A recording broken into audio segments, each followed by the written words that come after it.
Income করার। আমরা সে কারণে কয়েকদিন আগে বলেছি যে তৃণমূলের নেতাদের সকালবেলায় উঠে কাজ কি? কাজ হচ্ছে এটাই যে কিভাবে ধান্দা পানি করা যায়, মানুষের কাছ থেকে লোটা যায় তার ব্যবস্থা করা। আমরা কয়েকদিন আগে গেছিলাম দামোদরের চরে, আমাদের ওখানের কর্মীরা বলছিলেন রাতের বেলায় যত ধরনের চুরি তৃণমূলের কাছ থেকে শেখা দরকার, যে কত ধরনের চুরি তৃণমূল জানে, সাধারণ মানুষ জানে না। ওই যে চলে যাবেন মানাতে, এদিকে চলে যাবেন নৌকা করে, মাঝখানে হচ্ছে চরে, বলছে রাতের অন্ধকারে নৌকা করে গাছ কেটে দিচ্ছে, গাছ কেটে বিক্রি করে দিচ্ছে কারখানায় রাতের বেলাতে, মধ্যরাতে।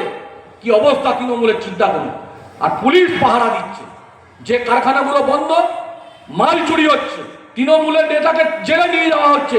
দুদিন পরে তৃণমূলের দলের নেতারা তারা আবার মালা ফালা পরিয়ে বাইরে ডেকে নিয়ে আসছে, আবার বাইরে নিয়ে এসে তাদেরকে তৃণমূলের এলাকার হচ্ছে নেতা হিসাবে এস্টাবলিশ করছে। আমরা বলি এই তৃণমূল বিজেপি যারা করছেন, যারা ভেবেছিলেন না এই নরেন্দ্র মোদীর সরকারের বছরে 2 কোটি বেকারের চাকরি, যারা ভেবেছিলেন নরেন্দ্র মোদীর সরকার হলে আচ্ছা দিনের সরকার, যারা ভেবেছিলেন নিত্য প্রয়োজনীয় জিনিসের দাম কমবে, যারা ভেবেছিলেন